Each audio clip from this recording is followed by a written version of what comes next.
Why money loses power even when you save it. You did everything right. You skipped the extra coffee. You avoided impulse buys. You watched your balance grow month after month. And yet, one day, you noticed something strange. The same money that once felt safe now feels lighter, weaker, like it can't do what it used to. Your savings didn't disappear, but their power did. That's the uncomfortable truth no one warns you about. You can save perfectly and still lose. And it's not your fault. It's how money is designed. Picture this. Two people, same city, same job, same salary. One spends everything. The other saves carefully for 10 years. At the end, both look back. The spender has nothing. The saver has a stack of cash. But when they try to use it for a home, for education, for security, they realize something. The world moved faster than their money.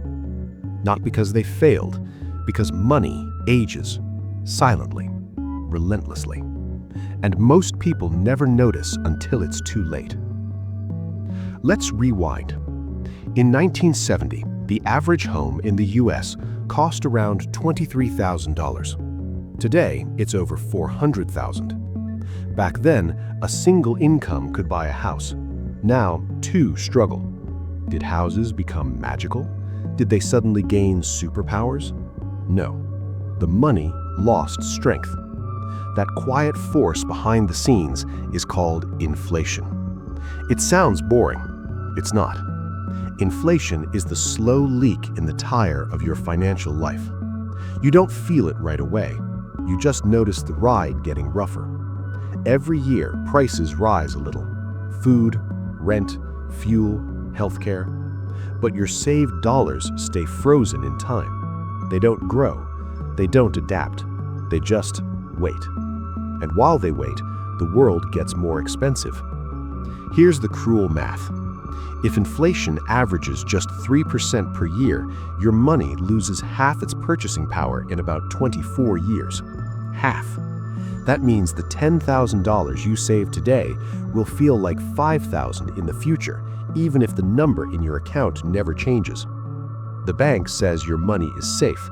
What they don't say is that it's slowly dissolving. Not stolen, not hacked, just eroded, like a statue in the rain. But my bank pays interest, you might say. Yes, usually less than inflation. If your savings earn 1% and inflation is 4%, you're losing 3% every year. Quietly. You're not growing, you're shrinking. And the system smiles while it happens. So where does the lost value go? It doesn't vanish, it moves.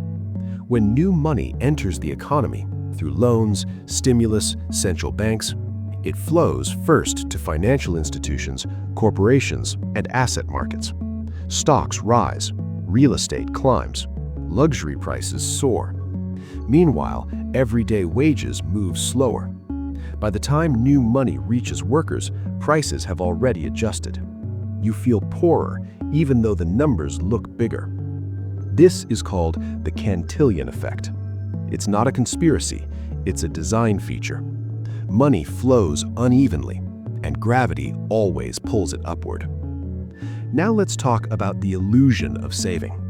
You open your app, you see a growing balance. It feels responsible. But numbers alone don't measure power. What matters is what those numbers can buy. If your salary rises 5%, but rent rises 10%, you didn't gain. You fell behind. The scoreboard changed while you weren't looking. And here's the strange part. The more you rely on cash, the more exposed you become. Cash feels stable, but stability is not the same as safety. A frozen asset in a moving world is not secure. It's fragile. This is where the story gets uncomfortable. Most people are taught to save, not to question money. Save more, spend less, work harder. But no one explains that money itself is unstable, that its value is not fixed. that it is constantly renegotiated by forces far beyond your control. Interest rates, debt, monetary policy, global crises. You can follow every rule and still lose ground, because the rules were never about protecting you, they were about keeping the system running. Think about it. If money held its value forever, people would stop spending, economies would slow, growth would stall. Inflation isn't a bug, it's a pressure system. It forces money to move, to circulate, to risk, to chase returns. Which means doing nothing with money is the most expensive choice of all. That's the paradox. Saving feels safe, but in the long run, it can be the riskiest position.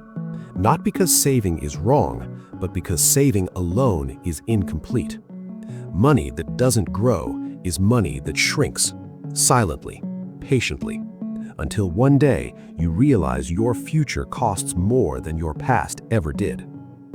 So what's the real danger? It's not inflation itself. It's not even the system. It's the illusion of control. The belief that if you follow the rules, your money will protect you. But money doesn't protect, it transforms. And if you don't decide how it transforms, the system will decide for you. Slowly, quietly, legally.